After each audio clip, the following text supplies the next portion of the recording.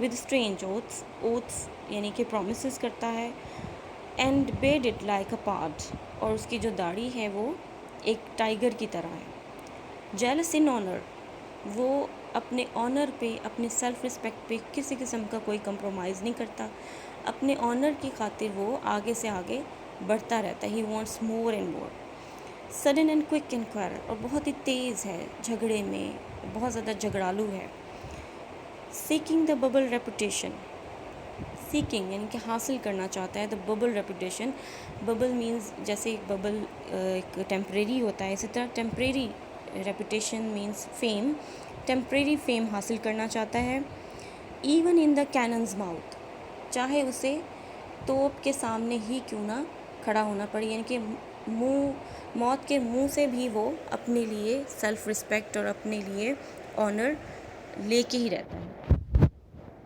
Next the stages of justice, then the justice, پھر وہ ایک جسٹس بنتا ہے, یعنی کہ ہر چیز میں ایک لاجیکل ویز ڈھونڈتا ہے. Now he become a logical man in fair round belly with good capon lined. اب اس کا ایکٹیویٹیز ہیں لائف کی وہ ذرا کم ہو گئی ہیں, اس لیے وہ اس کا فوکس زیادہ کھانے پہ بھی ہے. کیمپن لینڈ مطلب ایک خاص چکن کی جو ہے ایک ڈش ہے جسے وہ لنڈ مین بہت زیادہ کھاتا ہے, جس کی وجہ سے اس کا جو بیلی جو ہے وہ راؤنڈ ہو کے باہر کی طرف آ جاتا ہے. With eyes severe and beard of formal cut, اور اس کی آنکھیں جو ہیں وہ بہت زیادہ سنجیدگی شو کر رہے ہیں, سیریسنیس شو کرتی ہیں. And beard of a formal cut, اور اس نے ایک فارمل کٹ کی, ایک رسمی خط کی اس نے اپنی داڑھی رکھ لی ہے. فل آف وائز ساز اینڈ ماڈرن انسٹنسز, اب اس کی بات چیت میں, اس کی کنورسیشن میں بہت زیادہ وہ پرووربز یوز کرتا ہے.